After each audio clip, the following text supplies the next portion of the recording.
Hello, I'm Johnny Butts, and I'm going to be talking about SDG14 in Canada. To start off, I'm going to talk about what is SDG14. Um, its goals are to conserve and sustainably use the ocean, seas, and marine resources, reduce marine pollution by 2025, protect coastal and marine ecosystems, end overfishing and illegal fishing, and increase marine protected areas. I'm going to overview some challenges of SDG14 in Canada before we start off with some data. Uh, First challenge is marine pollution, which, like plastic waste, fishing gear, and oil spills, harm coastal ecosystems. Next is climate change, where warming and acidification threaten Arctic and Atlantic and marine life. Overfishing and habitat loss. Some fish stocks remain overexploited, trawling damages to habitats. Biodiversity decline. Species like right whales and salmon are at risk. Limited protection. Only about 13.8% of marine areas are protected in Canada, and enforcement gaps still remain. And lastly, is community inclusion. There's a need for stronger Indigenous participation in ocean governance. So here I have a chart from the Our World and Data website showing the share of global plastic waste emitted in the ocean in 2019 in Canada compared to the US. And as you can tell, Canada is actually doing a very well job compared to the US. And actually, most countries being just such a slight percent of the total global plastic waste. I just thought this was a good view to show how little waste there is compared to the rest of the world coming from Canada. And this could be due to lower population than most other countries, or it could just be there's making better progress than other countries. My next chart shows the protected area coverage of marine key biodiversity areas. I did a few more comparisons than most. Um, I put China, US, Canada, and then Europe and Northern America.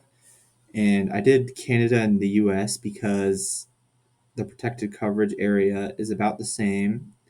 The only key difference is Canada is actually making pretty good progress compared to the US, is pretty much the exact same. Same thing with China. And then Europe and Northern America is at the top with, just over 60% of protected key biodiversity areas, which is amazing.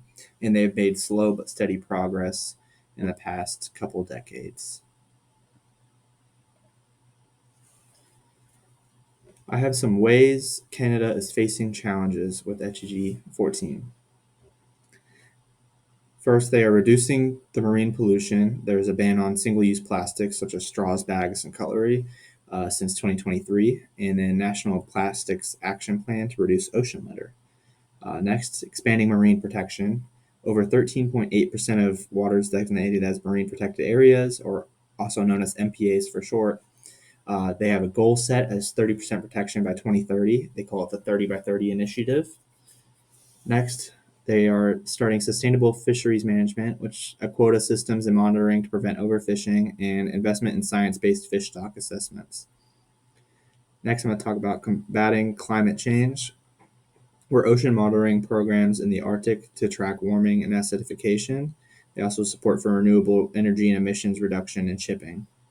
And they're partnering with indigenous communities, co-managed MPAs like Talaratiup and Manga that include indigenous leadership and traditional knowledge to help kind of spread uh, how much challenges are being faced and ways to help reduce the challenges and negative side effects.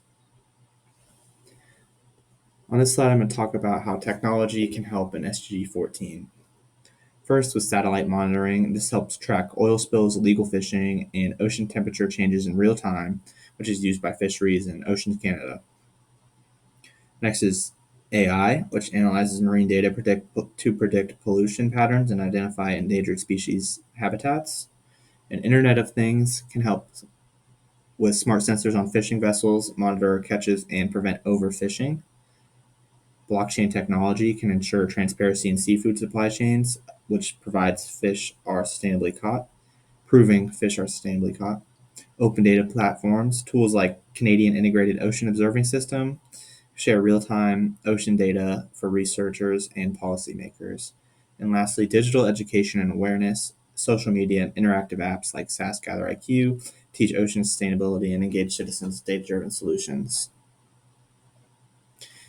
In conclusion, I feel that Canada is making steady progress towards SDG 14, life below water, but challenges like plastic pollution, ocean warming, and biodiversity loss still remain. Through innovation, global cooperation, and technology, Canada can better protect its oceans and marine life.